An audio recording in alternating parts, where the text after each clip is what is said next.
Naitwa Dominic Mole, ni mwenyekiti wa wafanyabiashara wilaya ya Arusha. Juzi nimepigiwa simu nikiwa kanisani, tulikuwa kwenye ibada ya mazishi, nikapigiwa simu na dasi kwamba unaitwa na mkuu wa wilaya chini ya kamati ya ulinzi na usalama kesho yake saa 2. Nikaondoka asubuhi saa 2, nikaenda tukapandishwa kwenye ofisi ya mkurugenzi, lakini kikao waliketi wao kwenye ofisi ya meya. Mimi nikaikwa pale kwenye benchi, wamemzungumza. Baadaye nikaja kaitwa pale na mkuu wa wilaya. Anachoniitia nini? Kuna kilipu nilichoongea juzi niliongea kumuomba waziri wa TAMISEMI kupitia kwa rais wetu mpendwa Mama Samia kuhusu habari ya sakata la stendi ndogo kwa ajili ya wale wafanyabiashara na wale wajenzi ambao pengine wanataka kuonekana kwamba hawana haki pale. Kwa hiyo wanataka kulibomoa ile eneo. Hasa ndio nikakutana nao, nikaitwa pale ndani, nikajioji. DC naye akanitambulisha kwa kamati ya ulinzi na usalama. Basi wakaanza kuniambia nijieleze. Nikaanza kujieleza, nikamwambia eneo lile ni eneo ambalo ni kweli la halmashauri, lakini ni eneo pia ambayo halmashauri imewapa wawekezaji wale wenye majengo yao. Hivyo kuwasema wale wananchi wanatiki ama mnataka kubomoa stendi na eneo hilo mshatoa kwa mwekezaji, sio salama, si sawa sawa. Tuliendelea pale, mkuu wa wilaya akaniambia sasa jieleze, ndio nikawaeleza na nikawapa na mikataba.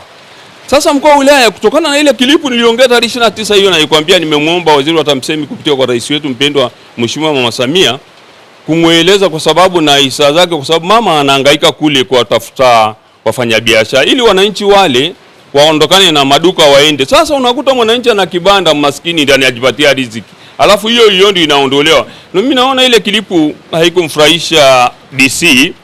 Alienda mbele kusema kwamba nimemuita fisadi, na mimi sijamtaja mtu yeyote kwenye ufisadi. Kwa hiyo tulipoketi, ama dasi ananiambia bora tu ungesema mkuu wa wilaya ndio ofisadi. Nikamwambia wewe anataka kunichomekea. Nikamwambia hicho kitu hakuna. Ninachosema mimi ni kwamba wale pale, ndio ninachosema pale ni wale nilikuwa na watetea wafanyabiashara wale wajenzi waliojenga maduka hayo. Kwa hiyo ilinipelekea kukamatwa. Baada ya kukao, basi DC akasema na kukabidhi kwa TAKUKURU na polisi. Hapo ndio wakanikamata, wakanitoa nje. CD mwenyewe ananisokota, Tanzania ni mhalifu. Na ukumbuka pale nimeenda mwenyewe kabisa, sijashurutishwa. Na sikujua kwamba naenda kuwekwa ndani. Lakini nimeenda kwa hiyo ninavyosema nimewekwa ndani siku 3, mwandishi wa habari. Jana nimelala siku 2, jana usiku nimeenda. Ni kweli. Nimeenda, nimehojiwa na polisi, nimehojiwa na TAKUKURU, na nimetoa maelezo yangu, nimewakabidhi kwa TAKUKURU na pia na polisi. Hivyo ni vyombo hivyo sasa ndio vitakavyoona vitafanya nini. DC ndiye ananionea tena, ananionea vibaya kwa sababu hawezi kuniita, alafu kitu anachoniitia kumbe ni kwenda kunikamata, kuniweka lock up kwa sababu ya kuongea na waandishi wa habari kupitia kwa waziri wa mama, kupitia kwa rais wa Jamhuri ya Muungano wa Tanzania Mama Samia, kupitia kwa waziri wa TAMISEMI.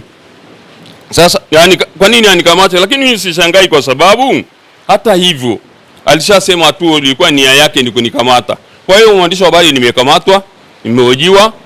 Jana ndio nimetoka saa 1, lakini kukamatwa nimekamatwa. Sina mambo gani nayo binafsi ya DC, na mimi sina mambo binafsi, ni mambo ya stendi ndogo.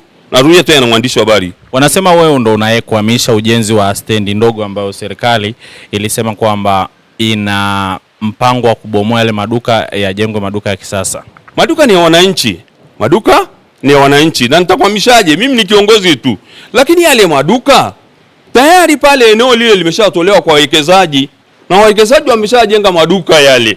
Sasa ukwenda kwa bomolea tena maduka yao ndani ya maduka, yani ujenzi ndani ya unajenga majengo ndani ya majengo, hilo sio sahihi. Na hata hivyo, na ingekuwa nia yao ni njema, wangewaita wale wawekezaji wenyewe. Tunanyanyaswa kwa sababu kumbe sasa tukitoka kuongea na vyombo vya habari tunakamatwa. Kwa nini umeenda kwenye media? na media iko kwa ajili ya wananchi na vyombo huru hizi. Nimesema nimekanusha kwamba DC alisema nikitaka yeye anachotaka DC nikamsafishe kwa yale maneno niliyoongea ile kilipu ya tarehe 29. Nikasema simsafishi mtu. Nilichoongea ni hicho. Unasikia? Kwa hiyo iliwachukia kwamba, lakini sina shida na wale wa viongozi wengine. Shida iko kwa DC. DC mwenyewe ndio anakuwa na shida yake binafsi. Lakini shida kubwa ni yale majengo ya wananchi. Yako 400. Kwa hiyo unapata ni maisha ya watu. Maisha ya watu 400 unaenda kuborosha. Kama majengo yale yanaonekana eti kwamba jiji linaonekana vibaya, mbona mabarabara hayapo? Mabarabara ni sehemu naye kuifanya jiji kwamba sio nani. Kuna sehemu nyingi wamebomoa. Lakini mimi ninachoongelea ni kwamba tu maana hili kwa limeisha na nimeshajieleza kwamba nilichokamatiwa ni ile kilipu niliongea naye tarehe 29 ya kumuomba Mheshimiwa Samia Suluhu Hassan anisikilize pamoja na waziri wa TAMISEMI. Hicho ndicho kilichoniweka ndani, wala hakuna kitu kingine. Kusema kwamba nimemwambia fisadi, mimi sijamtaja mtu yoyote kwamba fisadi. Ni kwamba wao ndio wanataka wanajiita wao mafisadi, lakini sijamtaja mtu yoyote. Kwa hiyo bwana, hayo ndio yalionikuta.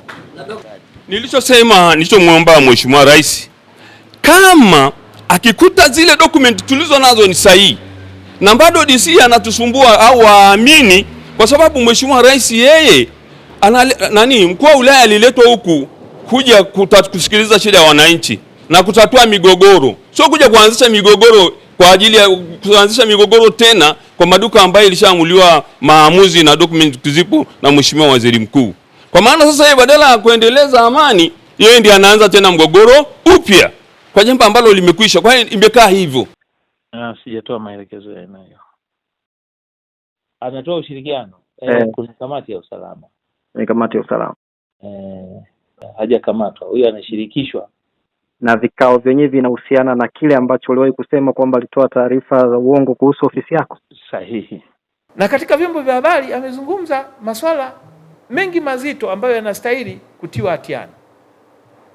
Ametamka juu swala la ufisadi. Amesema hao ni mafisadi. Bahati nzuri hakutaja jina, lakini lakini wale walioainishwa ni viongozi, akiwepo ni pamoja na mimi, mkurugenzi wangu wa jiji, kwamba ni mafisadi. Na amenitumu upande fulani mimi kwa kusema kwamba ile halmashauri ya jiji pale pana watu, ni ofisi kubwa. Kwa hiyo tunashangaa mkuu wa wilaya katugeuka. Lakini pamoja na hilo, nasema tena kwamba mwaka huu wa fedha tumepanga kuanza ujenzi. Tumetenga 1.6 bilioni kwa kujenga jengo la ghorofa 2 kubwa na eneo la stendi pale ya magari.